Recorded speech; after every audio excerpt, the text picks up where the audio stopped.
whenever the Fed prints money, all crashing assets skyrocket. Basically, if you just go all in and invest your cash right before the Fed starts to press, you don't have to do anything in your life. You're all set. You just need eyes to see. Because all you have to do is watch the numbers in your bank account double automatically. And historically, an opportunity like this has only happened twice. The first was the 2008 financial crisis, and the second was the pandemic crash. So, this is going to be the most important video of 2025 because the good news is finally here. The Fed has announced they're printing money again, and almost nobody has noticed, which means when you know something, the rest of the world doesn't. The wealth gap between you will only get wider. But the bad news is this round of money printing actually a good thing? Hello everyone, I'm Money Zen. The most assets banks hold is US Treasuries because they're safe, right? Simply put, you lend your money to the US government. It's the safest way. But here's the problem. Once a bank lends its money to the government, that cash is basically frozen. Then the bank runs out of cash.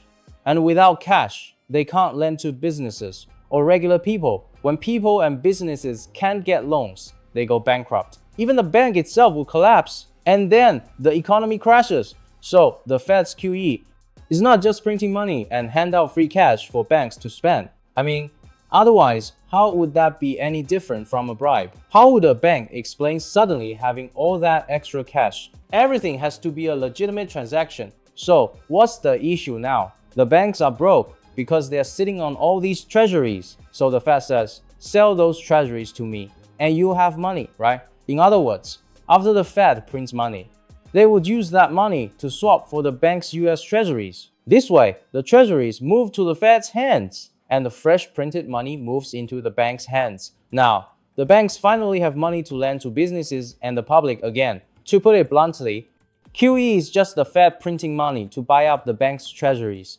Now, here's the key point.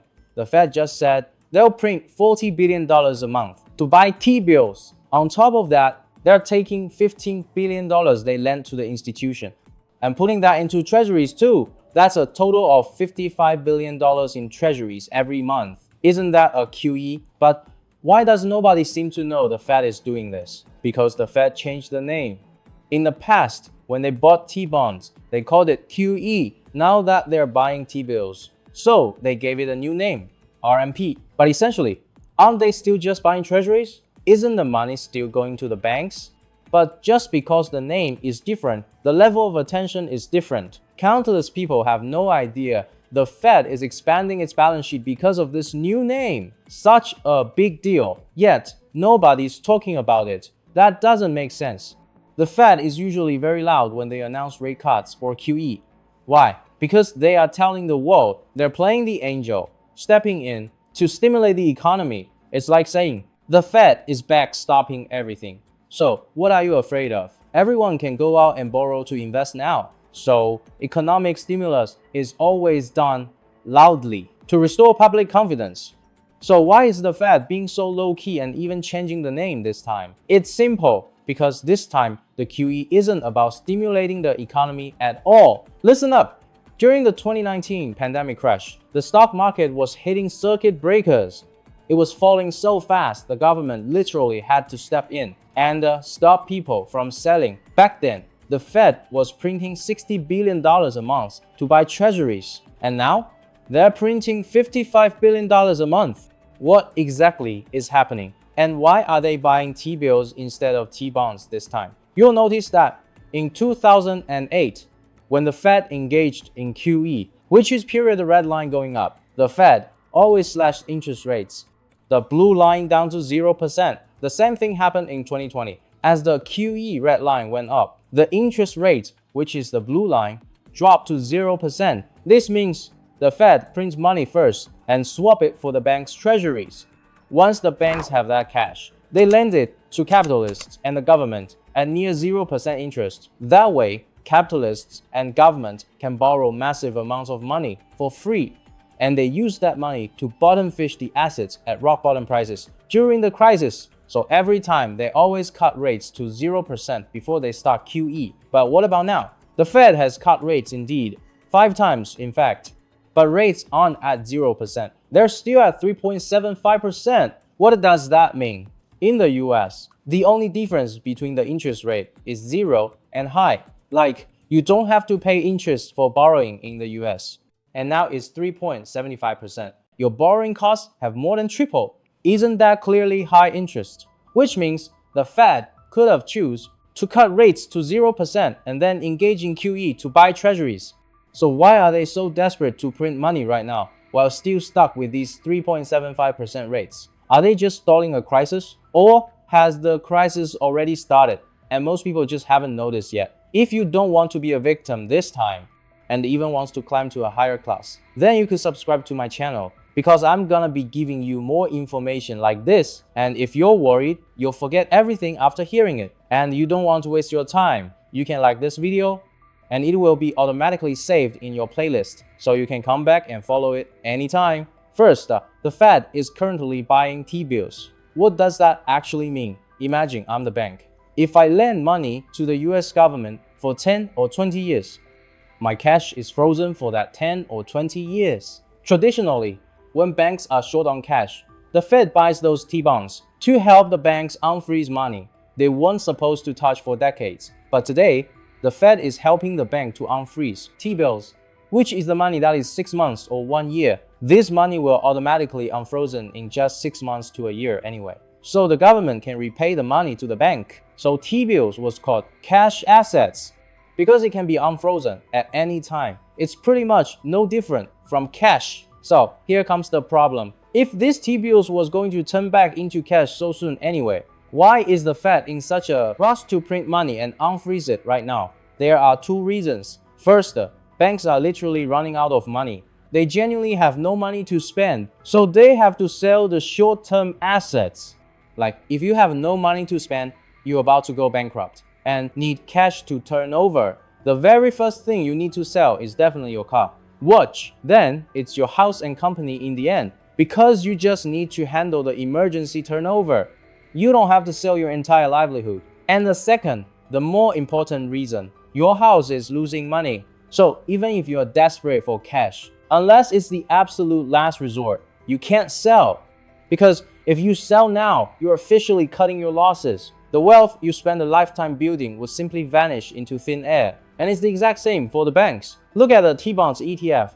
Since 2020, the price has crashed by 43%. At the scariest point, the price was literally cut in half. In other words, the T-bonds the banks are holding are worthless right now. So if you were the bank today, would you take that massive loss? Say you're a bank, you had $1 trillion and you used it to buy T-bonds. You lend that money to the US government for 20 years. Now, even though the market price of that bonds has dropped by half, but as long as you hold it for the full 20 years until the government pays you back, you still get your 1 trillion plus interest. So this is just a paper loss. It doesn't actually break your finances. But if you're desperate for cash right now, and you decide to sell that T-bonds, you'd only get $500 billion back. That turns your paper loss into an actual realized loss. Your bank's entire net worth will be cut in half instantly. Your shareholders and the customers who keep money with you would all pull their funds and run. At that point, your bank would go straight into bankruptcy. Basically, it's not that banks don't want to sell T-bonds, but they can't sell because selling means losing money. So they can only sell their most short-term assets, which is the T-bills to the Fed, just to get some money for emergency turnover. So look at this chart again. Back in 2020, the Fed was aggressively cutting rates and printing money through QE to buy T-bonds. That's why the red line kept skyrocketing. At that time, because the Fed was pumping so much money into them, the price of T-bonds soared. There was a bank called Silicon Valley Bank that bought a massive amount of T-bonds right when prices were at their peak. Then, in 2022, the Fed started hiking rates and doing QT, causing T-bonds prices to crash. By 2023, Silicon Valley Bank ran out of cash and was forced to cut their losses and sell their T-bonds at a 50% discount. And that's exactly how they ended up going under, while other banks were also stuck with trapped treasuries at the time. But because they've deposited the part of their money holdings in the Fed's reserve vaults, so when they ran low on cash, they could just go to the Fed and pull out that emergency money. When the banking industry started crashing, the reserves dropped down to only $3 trillion. Once they hit that $3 trillion mark, 2 banks went bankrupt. So $3 trillion is the red line. It means US banks are almost running out of money. And back then, the stock index plummeted by 27%. What about now? These bank reserves have already dropped to 2.9 trillion and 2 banks have already collapsed. So the Fed has no choice but to step in and give the banks a blood transfusion. And they have to do QE low-key because they can't let the world know. The US banks are in trouble.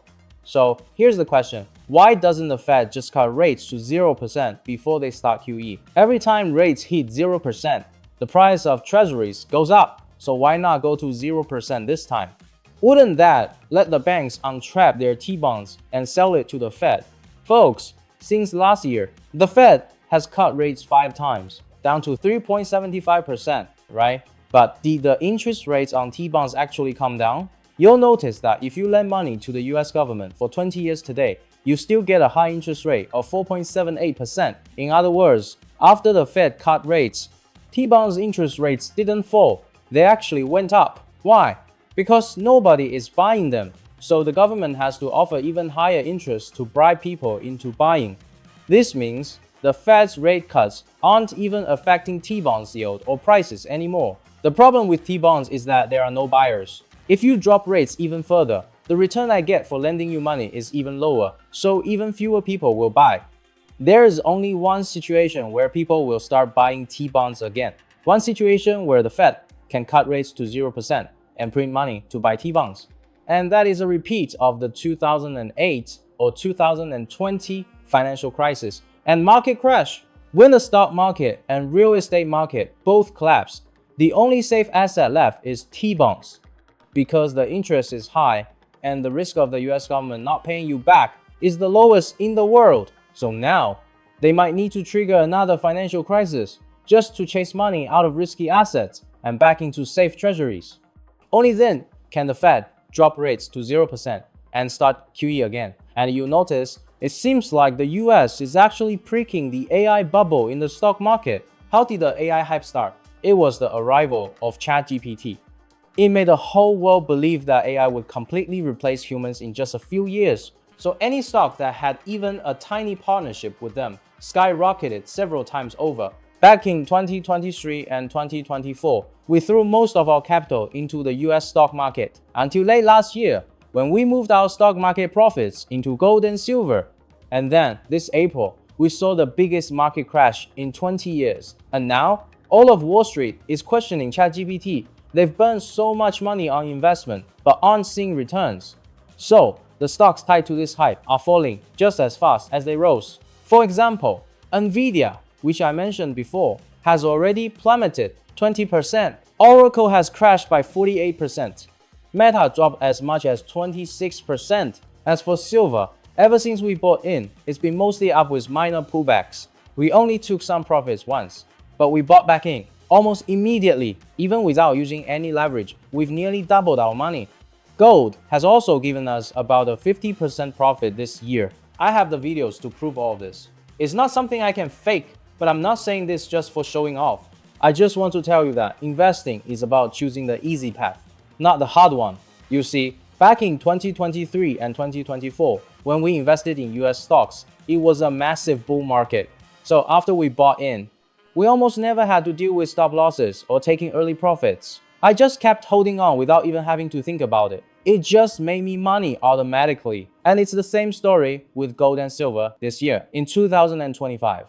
You basically don't need to do anything or stare at the screen all day. Once we set our stop loss and take profit levels in advance, it only triggered our take profit mechanism once or twice. But if I had taken that money and put it into US stocks, I might have made money, but I'd have to suffer through that April crash. Plus, the constant risk of the market exploding, now that it's at an all-time high.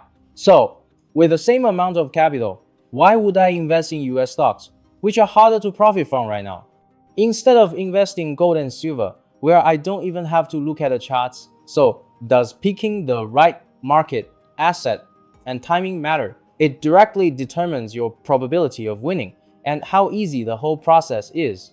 The reason I've been able to hold for so long isn't because I have great patience. It's because as soon as I bought in, I made money in an instant when I'm not losing money or when I have a massive cushion of profit. There's absolutely no stress in my investing. Now, here's the crucial one. Basically, the Fed buying T-bills, you can think of it as a temporary emergency rescue. The banks are selling off their short-term assets first. It's the exact same concept as you selling your watch or your car first. But what happens if they sell all that and they're still short on cash? The banks will have no choice but to cut their losses and sell their T-bonds. And when that happens, to save the entire banking industry, the system will have to force money out of assets like US stocks and into T-bonds. So, what are the consequences? You can simply think of this red line as the amount of leveraged money in the stock market. The higher this red line goes, the more people are borrowing money to play the market. Right before the dot-com bubble in 2000 and the 2008 financial crisis, this red line surged. It means the bubble was massive. Countless people were trading on margin. And today, this borrow-to-trade trend is exactly the same as it was in 2000 and 2008. Which means, if the stock market pops, the explosion will be just as big as those two legendary crises. And then what? These two lines represent the sources of income for Americans. The dark blue line represents the US stock market. The light blue line represents the actual US economy. You'll notice that before the 2008 crisis, these two lines were stuck together, meaning when the economy did well, stocks went up. When the economy struggled, stocks went down. But ever since the Fed turned on the printing press in 2008, these two lines have split up and are running further and further apart. The stock market keeps racing up while the actual economy is barely moving. Meanwhile, the cost of living in America has basically doubled. What does that mean? It means for the average American trying to earn a living through a job, life is only getting harder. In the past, earning $3,000 a month could support a whole family. Now, $5,000 might only be enough for one person to survive. Wages can't keep up with inflation. Real income is actually shrinking. So how are Americans maintaining their lifestyle? How are they still spending like crazy and fueling 70% of the US GDP? The answer is right here. More and more Americans, as soon as they make a buck, they don't buy bonds or insurance anymore. They put it all into stocks. To put it simply, Americans can't make enough money working. So everyone turns to trading, even with borrowed money. Because the speed of making money in the market since 2008 has been infinitely faster than working. And because of this, even though their wages haven't really grown, and the prices are getting higher because they trade stocks, and they even borrow to trade, their wealth is still skyrocketing. To be blunt, if you rely solely on a fixed salary to live, you are just going to get poorer. Putting your money in the market is the only way out. In other words, the stock market makes Americans wealthy. Once they feel rich, they go out and spend money, and that drives the US economy. To put it even shorter, the stock market is the engine of the economy. Only when the market keeps going up does the economy stay healthy. So, does that mean the US will never allow a market crash or a financial crisis? Not exactly. They just try to make the crashes very short, but they still happen. For instance, during the 2020 pandemic, the market crashed. Once the money was chased into Treasuries, the Fed stepped in immediately. They slashed rates to 0% and printed massive amounts of money to save the market. It was the same with the crash this April. Even though they didn't successfully chase all the money into Treasuries, and even though the Fed couldn't drop rates to 0% and print money like crazy, the US government immediately delayed tariffs and pulled back all the negative news. Basically, the US can tolerate a massive crash, but they will make sure it's a very short one, because if a crash lasts too long, it destroys the economy. But if it never crashes, they can't force money into T-bonds. And the Fed won't have an excuse to print money for blood transfusion to keep pumping the stock market even higher. This means that although the next crash might be as powerful as 2000 or 2008, but the duration of it will be much shorter. And that short window is the moment for great wealth transfer. People with assets will be forced to sell them at dirt cheap prices. People without assets can buy those cheap assets at a bargain price. But the time you have to buy the dip will be incredibly short. The Fed is already forced to step in and buy T-bills now. The banks are already not enough for turnover. So, for the next stop, Is the moment where the market crashes and money is chased back into T-bonds getting closer and closer? If you have a better understanding in today's video, welcome brothers and sisters who have a different opinion. Feel free to leave a comment down below to discuss with us. If there are details in this video that you don't fully understand today, I suggest you watch my previous 2 or 3 videos because the logic is all interlinked. Due to time constraints, I have to end here. But what do you anticipate in the next episode? A lot of people are waiting for this line every week. It's gonna be a crucial one.